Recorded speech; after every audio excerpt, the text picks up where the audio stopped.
Good morning and welcome to Breakfast with Bridgett, streaming live on News 6 Plus and ClickOrlando.com. I'm Bridgett Ellison. Good to be with you on this Tuesday, December 10th. And we are getting ready for another day to head out here with just a little more than 2 weeks to Christmas. And we're talking about handling holiday stress as well as holiday grief, because there is grief that happens for different reasons throughout the year for many of us or our loved ones. And so today we'll talk to a licensed counselor about how to handle grief, especially during the holiday season where it can sometimes be more intense this time of year. So we'll get to that in a little while, but first let's get you ready to head out today. Chief Meteorologist Candace Campos is in the Pinpoint Weather Center, and so we're clicking up the roller coaster and about to go down. Click, click, click. I know temperatures today are expected to be the warmest they've been the entire month of December so far. So what's today, the 10th or so? So will be the warmest day in about 10, 12 days, and that's really going to be just for one day only before temperatures start to drop on Wednesday. But Wednesday's story is not about the temperature drop just yet. It's all about the rain. Then the cold air arrives on Thursday. So there's a lot to get to, a big time timeline to talk about this week. So let's get to the map, show you what's going on. That's right. So like Bridget was saying, we're kind of starting to click up with those temperatures today. We're going to stay dry. We're going to stay warm. We are dealing with a little bit of patchy fog because we are starting to add a little more moisture into the atmosphere ahead of that next front. Then as we head into your Wednesday afternoon, really focusing on that timeline there, that we are going to be dealing with some pretty heavy rain at times as a line along a pretty strong cold front sweeps through the area, bringing rain chances up. And then once that clears by sundown Wednesday, Thursday morning, we'll be waking up, and quite a shock to the system as we will be waking up into the 30s and 40s. So for today, again, the warmest day of the month so far, up to 81 degrees, as temperatures are going to continue to climb into the afternoon under partly cloudy skies.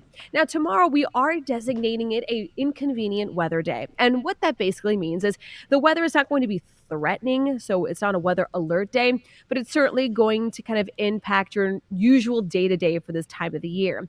So with that being said, the timing is not going to be in the middle of the night. It's going to be right in the middle of the day between about 12 and about 5 o'clock. So early dismissal for many kids in Central Florida, especially along the I-4 corridor, will have to possibly dodge some pretty heavy rain at times, a few thunderstorms with some wind gusts in the forecast. And although it is inconvenient, it's still much needed. So we're really not complaining. Just wanted to make sure everybody knows what to expect, especially when it's something that's a big change out of the ordinary for December. So here comes that December front by about the lunchtime hour, approaching our northwestern communities. You notice the little bright reds and oranges indicate some stronger storms, some heavier downpours.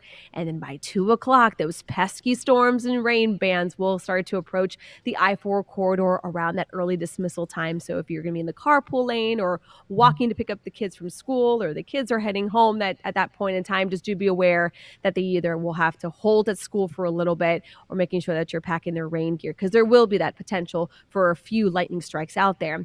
Then by 3, 4 o'clock, most of the models clear out most of the rain. So we're going to say safely most of the rain should be out by the time the sun goes down Wednesday evening. And then the winds are going to veer in out of the north and then drop those temperatures quick. So rain chances look like this. We're up to about a 60%, pretty much area wide, a touch higher the further north you go, as most of that energy will be staying to the north. And then Thursday morning, it's going to be chilly once again. We're going to be close to near freezing in Marion County. 37, the villages will be in the low 40s, even up and down the I-4 corridor.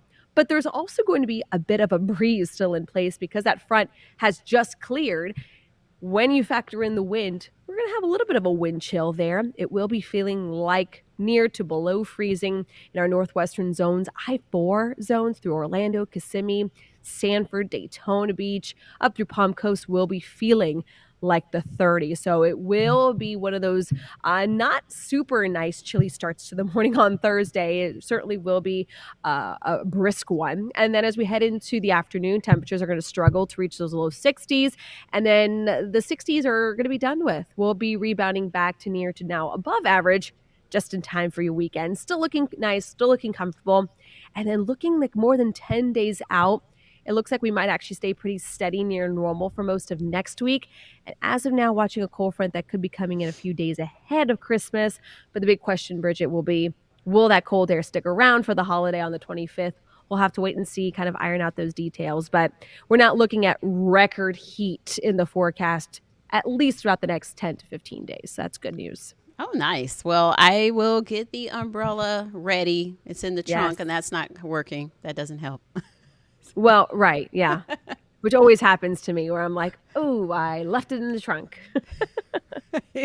Just crawl to the trunk. Go out by Yeah. the trunk. Yep. Yeah. All I've right. done that too. All right. Thanks, Candace. You're welcome. Bye. Bye. All right. We want to get ready to check in with Trooper Steve, too, and see what he'll be up to today and how those roads are looking. Hi, Steve. Hi. Roadways aren't doing too bad this morning. It's always iffy when it's December. But yeah, we do have a few crashes out there. Two of them are slowing us down. So the first one, we'll go straight to the traffic maps. First one's going to be out here in East Seminole County, almost at the Seminole County line at Mitchell Hammock Road.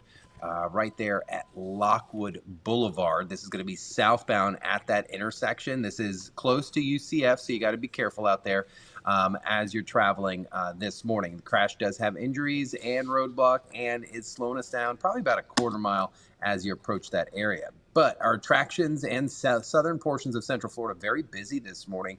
Eastbound I-4, pretty routine, but there is a crash at Pleasant Hill Road at John Young, 1792 OBT, whatever you want to call it, as you're leaving the Pleasant Hill area, Poinciana. So we're backed up really far at this point. Past Granada, if you're headed northbound, almost to Reeves. So if you are familiar with Poinciana, you know exactly what I'm talking about this morning. Please add some major time. I'd add about 15 minutes if you could. I-4 out here at the 56 puts you close by Champions Gate. Top of your screen there, traffic moving slow because of that right there. No crashes, all routine, which is good. And then downtown Orlando, you guys are doing pretty good when it comes to I-4. Westbound 408, we are slow. You can see it's yellow there from Azalea Park, 436 into 408, into I-4, and then it clears almost immediately. So your drive time's right now a little high coming in from Seminole County, 31 minutes from 417 westbound, and then 24 from Osceola. So I want to jump up towards that area so we can see what it looks like. So very slow out here. And I zoomed into Reinhardt and 46 just because there's a lot of construction going on out there and drivers need to be prepared for this. This intersection is large. They're expanding it. And sometimes when you hit the road in the morning, you're down to a single travel lane. So you just got to be careful. Outside of that, Bridgett, nice and smooth, relatively, on the roadways. Yeah. And so what's up for today on the road? Today, I'll just be doing some, how would we call this? Pedestrian reminder that even when you're right doesn't mean you're going to win. Kind of situation. So we're going to talk about how pedestrians should be traveling in parking lots, who has the right of way within these parking lots, and maybe some extra steps we should be taking as pedestrians, even though we're right, that maybe we shouldn't just be sprinting out into a roadway or something like that. So that's going to be at 10 a.m. YouTube, Click Orlando, the apps, all that fun stuff, and you guys can join me then. And aren't we number one in the country as far as sort of pedestrian-related incidents or number of pedestrians? Yes, we are top rated in the country, and it's been like that for, I want to say, 10 plus years that we've had. The data shows that vehicle versus pedestrian crashes here in the Central Florida area, specifically Orange and Osceola County, are number one anywhere in the entire country, and that's not something to be proud of. So that's why we try to do as much as we can to drive home the fact that, look, yes, a pedestrian might have the right of way, but we need to take the extra steps, just like the train stuff that we talk about all the time. Yeah, you might think you can make it, but maybe you might be wrong. So the counter idea to that is when you are wrong, there's going to be a catastrophic crash. So we need to make sure we're paying attention and stuff. So that's hopefully what we can drive home today and prevent and maybe get us down to stop being at the top of that list. Yeah. So are we at a disadvantage because of just so much tourism and just a lot of foot traffic that way, or not necessarily that contributing to that? That's a huge contributing factor to it. You've got people from all over the world that come to one location, and then you mix it that they have to drive like we drive here. There's a lot of ego that goes into it too, just because we are expanding how we drive and how we operate. City of Orlando trying to become a pedestrian friendly town, and the drivers need to understand that also. I think when drivers start getting so frustrated, it leads to these crashes. So yes, that you get people from Europe, South America, and all that stuff right here, and they're just focused on having fun. But we have to also remember people are trying to get around too. But yeah, I think, Bridgett, that's a huge contributing factor. All right. Well, we will see you then a little bit later. See ya. All right. Thanks, Trooper Steve. We have some big developments in the investigation into the shooting death of the United Healthcare CEO. So there has been an arrest after nearly a week-long manhunt for the suspected shooter. And so he was arrested yesterday in Pennsylvania. He's charged with murder. And CBS's Naomi Ruckham has more on who he is, how he was found, and what police believe could be a possible motive.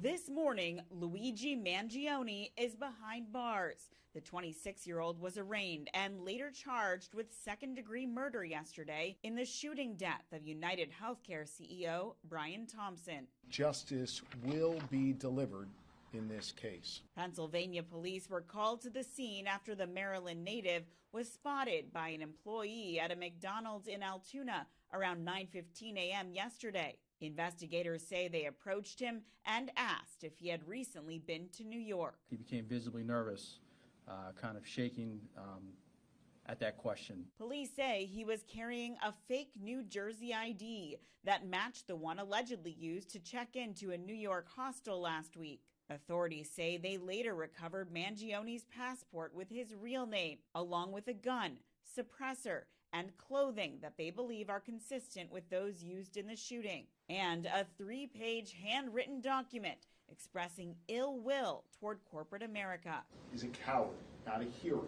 Mangione is from a prominent Maryland family that owns multiple country clubs. He was the valedictorian of his 2016 class at the elite all-boys Gilman School in Baltimore, and later earned computer science degrees from the University of Pennsylvania. I knew of him. I knew him somewhat well. He was a nice kid. Mangione spent time in Hawaii in 2022 and 2023. Two sources who knew him then say he suffered from back pain due to an injury. Naomi Ruckham, CBS News, New York. Of course, we'll keep you updated as more information is released in that case. Now, here locally, Merritt Island, and we have our James Sparvero telling us about this. You've probably seen the video. It's gone viral now from the crash that happened at the Christmas boat parade on Saturday night. This is really hard to watch, but 3 people ended up in the hospital, and we're told that 2 people are out, but one individual suffered some really bad injuries. So this is some terrifying video that has gone viral, and James has more on exactly what happened and what witnesses say. So by now, maybe you're one of the millions who's seen the video here on Sykes Creek during Saturday night's Christmas boat parade. This jet boat, which looks like it's made out of the body of a Corvette, crashes into another boat. Oh my God! At 2 boats that collided from the parade. There is 1 patient that they did retrieve from the water that is not moving. They're searching for additional victims, unknown at this time how many victims. The FWC tells me 3 people were taken to the hospital. 2 of them released immediately. The FWC would not confirm the health of the 3rd person. Now, watching the parade Saturday night was Don Wilson. He lives just feet from where this happened. Don, you say that this boater in the red jet boat probably didn't have a mechanical failure because you say you saw him driving like that all night. Yeah, he started further south on the creek and he was doing donuts and driving recklessly, way over the speed limit here, spinning around, and he got too close to other boats and he crashed into one. It was obvious that it was going to happen, and it did very quickly. This parade is such a tradition here on the canal. To see something like this happen, how did that make you feel? Well, it was a surprise because we've been here for many years, like 25 years, and we've seen the parade year after year, and this has never happened before, so it's quite the exception. What would you like to see be the outcome of the investigation as it continues? Well, I think that the fellow who perpetrated that incident should pay a price, maybe go to a boating safety class, and then next time he's out here boating, a little more respectful. Oh my God! When I talked to the FWC, they told me they've issued citations, but they wouldn't say to who or what for. When the investigation is complete, we'll let you know what more we find out. By the way, the organizer of the parade, Blue Marlin Real Estate, told me they had no comment about what happened. I wanted to ask them what I see some of you commenting on. Could this incident possibly impact parades in the future? In Merritt Island, Brevard County, I'm James Sparvero, Getting Results News 6. A really horrible crash. They're really hoping that all who were involved in that can recover, and our thoughts and prayers are with the family and friends involved in that as well. So we'll keep you updated as more happens with that. Right now, we'll take a break. We'll be back to talk about handling grief, especially when it can get intense around the holiday season. Welcome back. We like to talk about mental health a lot here on Breakfast with Bridgett. And this morning we have Dr. Treshonda Bockham from Enrich Life Counseling and Consulting joining us once again. And today we're tackling handling grief at the holidays. Good morning, Dr. Bockham. Good morning, Bridget. When we think about grief, this is something that can be, any time, and there's really no timeline on how long people grieve for different reasons, but the holidays can be particularly intense. Yeah, absolutely. I always like to give a definition of what grief is. It's the way we respond and react to loss. It's a natural reaction to losing someone or something. And this can include a loved one, a job, a relationship, a sense of normalcy. And so there's many things that we can grieve over that comes up during the holidays. And so when it comes to that way that we grieve, it shows up in different ways. So like those might be different for every person. Yeah, absolutely. Grief is really personal. For some, they may be experiencing anger, some may experience numbness, some may be relieved. And so there's no right way to grieve. And like you said, it comes in waves. We don't get to pick and choose when we're going to feel it, how we're going to feel it. And some days you might be feeling okay, and then some days a memory or a smell or you're eating dinner and it may elicit this grief response. And it can hit you hard when it hits, and that's okay as well. What if you're not really aware, though, that that's what's happening to you? Because I would imagine sometimes people, you're busy, you have different things going on, and maybe something's off, but maybe you haven't even sat down to focus in on what is really the root of this feeling or something being off track, and it could come down to grief.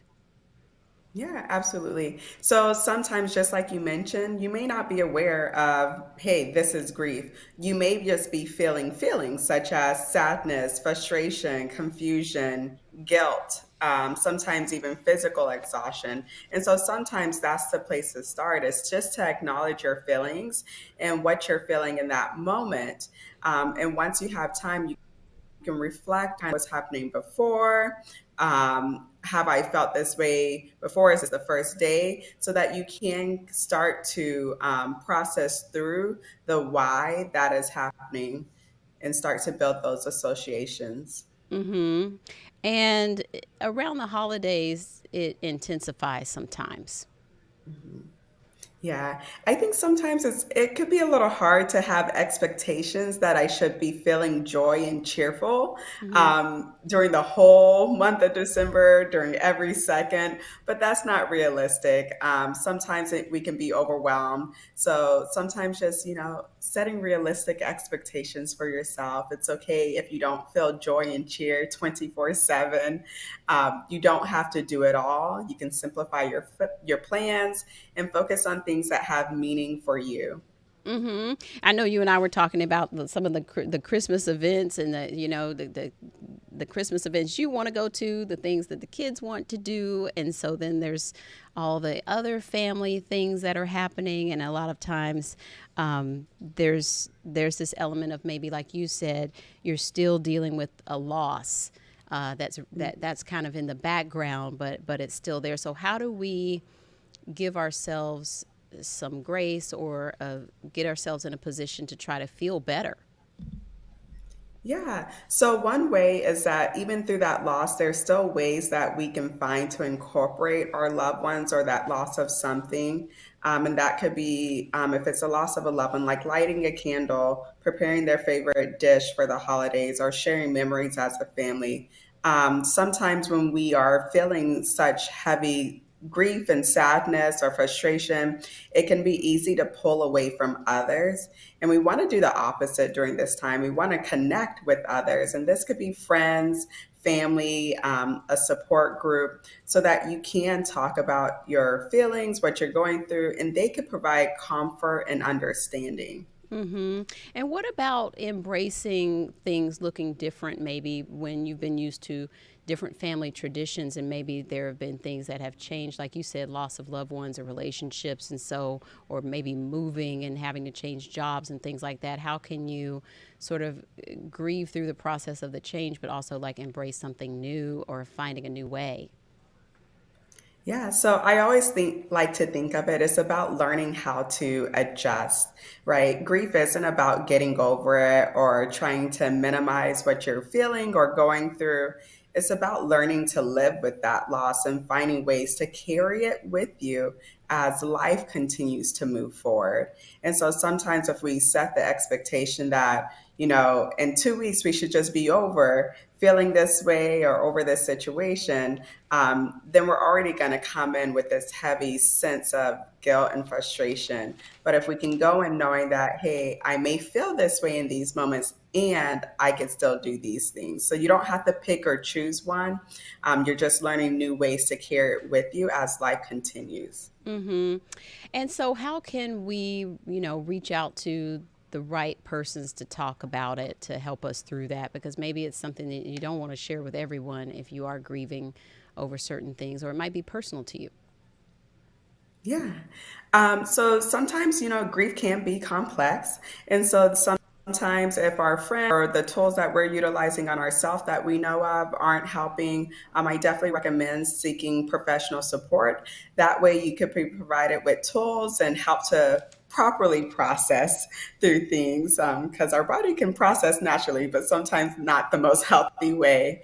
So I would definitely recommend reaching out for support, professional help, or finding a support group with others who are also going through maybe the similar grief that you're experiencing.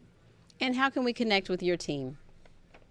Yeah, so we can be contacted on our website, and that's www.enrichlifecounseling.com, or they can call our office at 407-593-4500.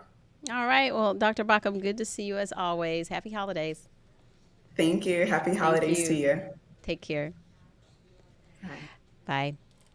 All right. We want to talk about our school districts again this morning. We have been talking about student safety. We had these school zone cameras approved yesterday. And so now it's about security and the school resource officers or trained guardians. And this is coming down to monies, as News 6's Mark Lehman explains. The Orange County School District may be facing a difficult decision when it comes to resource officers. If we had more money, we would have given it to the agencies so that we could have SROs. School board member Angie Gallo says a 3-year agreement has already been reached with the Orange County Sheriff's Office and Orlando, Maitland, and Eatonville, but negotiations are ongoing with Apopka, Ocoee, Winter Garden, Winter Park, and Windermere. And I understand that everybody's kind of strapped for dollars.